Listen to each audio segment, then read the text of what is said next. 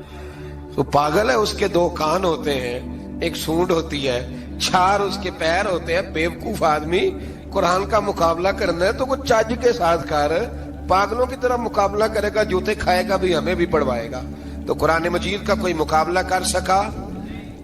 تو اس آیہ مبارکہ میں اللہ نے کافروں کو یہ کہا اگر مقابلہ نہیں کر سکتے تو پھر اللہ سے ڈرو، ورنہ دوزخ میں ڈالے جاؤ گے، وہ جس کا ایندھن آدمی اور پتھر ہے، اور بنائی بھی کافروں کے لیے گئی ہے۔ اعدت للکافرین، جہنم کس کے لیے بنائی گئی ہے؟ کافروں اور منافقوں کے لیے۔ مسلمانوں کے لیے بنائی گئی، مسلمان مرضی سے چھلانگے لگائیں تو ان کی موج ہے، ورنہ ان کے لیے جہنم، ان کے لیے اللہ نے جنت بنائی ہے۔ اور یہ بات کرتے ہی رب کریم نے فرمایا اے محبوب علیہ الصلوۃ والسلام، مومنوں کو خوشخبری دے دیں کہ اللہ نے ان کے لیے جنت بنائی ہے، اس میں باغات ہیں، انہیں رزق دیا جائے گا کھانے کے لیے، اور اس میں انہیں پاکیزہ بیویاں دی جائیں گی، اور پھر وہ اس میں ہمیشہ رہیں گے، انہیں اس سے نکالا نہیں جائے گا۔ آگے جو آیات کریمہ ہے نا، اس کے اندر اللہ تبارک و تعالیٰ نے فرمایا ہے کہ اللہ حیا نہیں کرتا سمجھانے کے لیے مچھر کی مثال بھی دینی پڑے۔ فرمایا قرآن سے کچھ لوگ ہدایت حاصل کرتے ہیں اور کچھ گمراہ ہو جاتے ہیں۔ جب لوگ اپنی مرضی کی تشریحات چاہتے ہیں تو گمراہ ہوتے ہیں، اور جب قرآن کو رسول اللہ صلی اللہ علیہ وسلم اور امت مسلمہ کی تشریحات کی روشنی میں سمجھتے ہیں تو پھر اللہ ہدایت عطا فرماتا ہے۔ پھر اللہ تبارک و تعالیٰ نے آگے ارشاد فرمایا حضرت آدم کی پیدائش کا واقعہ۔ کچھ مفسرین نے لکھا اللہ نے مشورہ کیا تھا فرشتوں سے، وَإِذْ قَالَ رَبُّكَ لِلْمَلَائِكَةِ إِنِّي جَاعِلٌ فِي الْأَرْضِ خَلِيفَةً، لیکن کچھ مفسرین کہتے ہیں کہ اللہ کو ضرورت نہیں فرشتوں سے مشورہ کرنے کی، اللہ نے فرشتوں سے مشورہ نہیں کیا، بلکہ رب نے انہیں آگاہ فرمایا تھا کہ میں لگا ہوں زمین پہ اپنا نائب بنانے، میں خلافت دینے لگا ہوں زمین پہ۔ اب یہ تو دینے والی کی مرضی ہے نا اس نے کس کو دینی ہے، یہ تو دینے والے کی مرضی ہے نا اس نے۔ تو کچھ لوگ کہتے ہیں کہ دینے والے سے زیادہ ہمیں پتہ ہے، تو فرشتوں کو بھی یہ اجتہادی خطا ہو گئی، کہنے لگے یا اللہ اسے نہ بنانا، یہ فساد کرے گا، یہ خون ریزیاں کرے گا۔ تو اللہ نے فرمایا جو میں جانتا ہوں وہ تم، اللہ اکبر۔ امام راضی فرماتے جب رمضان آتا ہے تو اللہ فرشتوں سے کہتا ہے ذرا یہ کھول کے دروازے دیکھو نا یہ زمین پہ کیا کر رہے ہیں، تم تو کہتے تھے فساد کریں گے اور یہ سارے تراویحیں پڑھ رہے ہیں، تم تو گویا کہتے تھے فساد کریں گے اور یہ تو دیکھو گویا رمضان کے روزے رکھ رہے ہیں، یہ تو میری یاد میں نکلے ہوئے، تم کچھ کہتے تھے اور دیکھو میں نے تمہیں کہا تھا نا جو میں جانتا ہوں وہ تم۔ اللہ نے پھر حضرت آدم علیہ السلام کو تمام زمانے کے علوم عطا کیے، علم سکھا لیا۔ تو فرشتوں سے کہا تم بھی ان چیزوں کے نام بتاؤ، تو وہ بتا سکے نہیں۔ اللہ نے فرمایا اب اس طرح کرو آدم کو سجدہ کرو، سب نے سجدہ کیا سوائے، وہ کہنے لگا یا اللہ صرف تجھے ہی کرنا ہے، کرنا بھی صرف اللہ کو چاہیے، پر رب کے آگے بھی جھکنا چاہیے، اور جس کے سامنے رب جھکائے نا وہاں بھی۔ اور یہ جو عاجزی ہے نا، یہ جو جھکنا ہے یہ علم کے آگے ہے، ہماری مصیبت یہ ہے کہ ہم علم کے آگے بھی گردن جھکانے کو تیار نہیں ہوتے، وہاں بھی ہم خود عالم فاضل بن جاتے ہیں۔ تو فرمایا کہ سب سے کہا سجدہ کرو، سب نے سجدہ کیا سوائے ابلیس کے، تو پھر ہوا کیا؟ وکان من الکافرین، وہ کافروں میں سے ہو گیا۔ پھر اللہ نے حضرت آدم کو اور جناب حوا کو نا مقام دے دیا جنت میں رہنے کے لیے، اور کہا سارا کچھ کھانا، درخت کے قریب نہ جانا۔ ابھی آپ کسی سے کہہ دیں تھوڑا سا کہ پیچھے نہ دیکھنا، یعنی اگر میری سمجھ لے ادب کی وجہ سے کوئی 1.5-2 منٹ یا 6 منٹ نہیں بھی نہ دیکھے گا تو سوچے گا ضرور کہ پتہ نہیں اب پیچھے کیا ہے، مصیبت کیا ہے۔ یعنی آپ کہہ کے دیکھ لیں کسی کو، پیچھے نہ دیکھنا فطرت ہے نا انسان کی، وہ جستجو کرتا ہے، کہا اس درخت کے پاس نہ جانا۔ تو حضرت حوا سلام اللہ علیہ کہتے ہیں دل میں خیال رہتا تھا کہ آخر ہے کیا درخت کے پاس۔ یہی انسان کا عقیدہ توحید ہے کہ جہاں سے رب منع کر دے وہاں وہ منع ہو جائے، اور یہ ان کی خطا نہیں تھی، یہ اللہ کی حکمت تھی، چونکہ رب نے تو پہلے کہہ دیا تھا بنایا ہی زمین کے لیے، تو یہ تو سارا کچھ ہونا تھا تو زمین پہ آنا تھا نا۔ تو حضرت حوا اور جناب آدم کے پاس شیطان آیا، اب اس کو نکال تو دیا تھا پر ابھی اس کا جنت میں آنا جانا بند نہیں ہوا تھا، یہ بھی اللہ کی حکمت تھی۔ تو وہ کہنے لگا تمہیں پتہ ہے بعد میں مر جاؤ گے؟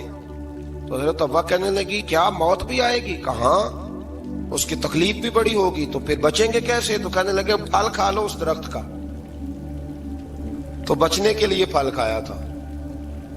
جس طرح لوگ آج بہت سارے کام بچنے کے لیے کرتے ہیں پر بچ سکتے، بچنے کے لیے پھل کھایا تو اللہ نے فرمایا زمین پہ چلے جاؤ۔ تو حضرت آدم زمین پہ آئے، پھر کئی 100 سال روتے رہے۔ فَتَلَقَّى آدَمُ مِن رَبِّهِ کَلِمَاتٍ، تو پھر اللہ نے خود ہی جناب آدم کو کچھ کلمے سکھائے۔ علامہ اسماعیل لکی فرماتے ہیں وہ کلمے یہ تھے کہ حضرت آدم نے میرے نبی کا وسیلہ پیش کیا، تو اللہ کریم نے جناب آدم کی دعا کو مقبول فرما لیا۔ پھر آگے بنی اسرائیل کا ذکر آ جاتا ہے۔ اللہ تعالیٰ نے بنی اسرائیل، آج آپ اسی قوم کو یہودی کہتے ہیں، ان کو اللہ نے اس زمانے میں فضیلت عطا کی تھی بہت زیادہ۔ تو عرب کے اندر جب نبی پاک علیہ السلام نے اعلان نبوت کیا تو کچھ لوگوں نے یہ کہہ دیا کہ اگر یہ یہودی کلمہ پڑھ لیں گے تو ہم بھی پڑھ لیں گے۔ تو پھر اللہ نے انہیں یاد کرایا کہ تم اصل میں کیا ہو، تمہیں کلمہ پڑھنا چاہیے۔ تو اہل یہود کا تذکرہ کرتے کرتے رب کریم نے ایک بات یہ بھی ارشاد فرمائی کہ تم لوگوں کو تو کہتے رہے ہو کہ وہ نبی آنے والے ہیں، وہ نبی آنے والے ہیں، اور جب آ گئے ہیں تو ماننے کو تیار نہیں ہو۔ تو فرمایا تأمرون الناس بالبر وتنسون انفسکم وانتم تتلون الکتاب، لوگوں کو بھلائی کا حکم دیتے ہو اور اپنے آپ کو بھول جاتے ہو۔ افلا تعقلون، تمہیں عقل نہیں؟ پھر اللہ نے انہیں یہ بھی یاد کرایا کہ یاد کرو وہ زمانہ کہ جب فرعون نے خواب دیکھ لیا تھا کہ کوئی بچہ اس کی سلطنت کو تباہ کرے گا، تو پھر اس نے تمہارے بچوں کو ذبح کرانا شروع کیا اور تمہاری بیٹیوں کو چھوڑتا تھا۔ فرمایا یہ بھی تو تم نے دیکھا، میں نے تمہیں پھر تم سے کہا جہاد کرو قوم عمالقہ کے خلاف، تو مقام طیہ میں جا کے یہ لوگ کہنے لگے ہم سے جہاد نہیں ہوتا۔ اللہ نے انہیں ایک میدان میں قید کر دیا۔ بڑی دلچسپ بات، قید تو لوگ ہوتے ہیں نا چار دیواری میں، تو اللہ نے بنی اسرائیل والوں کو جب انہوں نے کہا ہم جہاد نہیں کریں گے تو اللہ نے میدان میں قید کر دیا۔ میدان میں، یہ یاد رکھیں، جب انسان اللہ کی نافرمانی کرتا ہے تو اسے ایسی قید ملتی ہے جس کا اس نے تصور بھی نہیں کیا ہوتا۔ ایک میدان ہے مقام طیہ، قید ہو گئے، سارا دن سفر کرتے تھے، سارا دن، تو رات کو تھک کے سوتے تھے، صبح اٹھتے تھے نا جب، تو وہیں ہوتے تھے جہاں کل صبح چلے تھے۔ تو رب جب کسی کو قیدی بناتا ہے تو اسے زنجیروں کی، سلاخوں کی ضرورت، دعا فرمائے اللہ تبارک و تعالی غموں سے نجات عطا فرمائے، یہ دعا فرمائے۔ ایسی قید دیتا ہے کہ جس سے پھر چھٹکارا ہو سکتا۔ تو بنی اسرائیل کا بہت زیادہ تذکرہ اس بارے میں اللہ تبارک و تعالی نے پھر بیان کیا، اور پھر کہا کہ انہیں جو حکم دیا جاتا تھا یہ اس کی سرتابی کرتے تھے، پھر اللہ نے ان پر ذلت نازل کر دی اور یہ ہمیشہ اس کا شکار ہے۔ صلی علی سیدنا و مولانا محمد، اللہم صلی علی سیدنا و مولانا محمد۔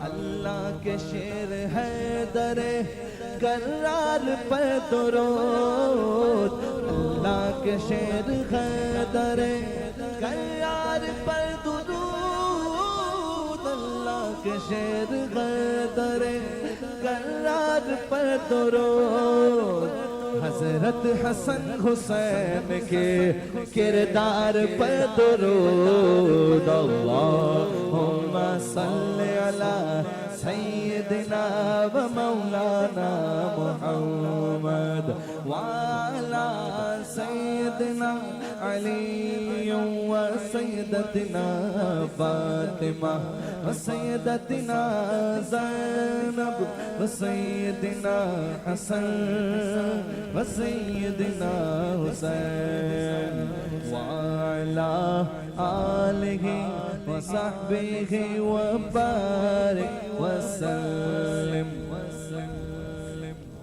زینب کی بارگاہ میں زینب کی بارگاہ میں زینب کی بارگاہ میں زینب کی بارگاہ میں سلام نیاز ہے زینب کی بارگاہ میں سلام نیاز ہے جو مرتضیٰ کی لاڈلی زہرا کا ناز ہے اللہم صلی علی سیدنا و مولانا محمد وعلی سیدنا علی و سیدتنا فاطمہ و سیدتنا زینب و سیدنا حسن و سیدنا حسین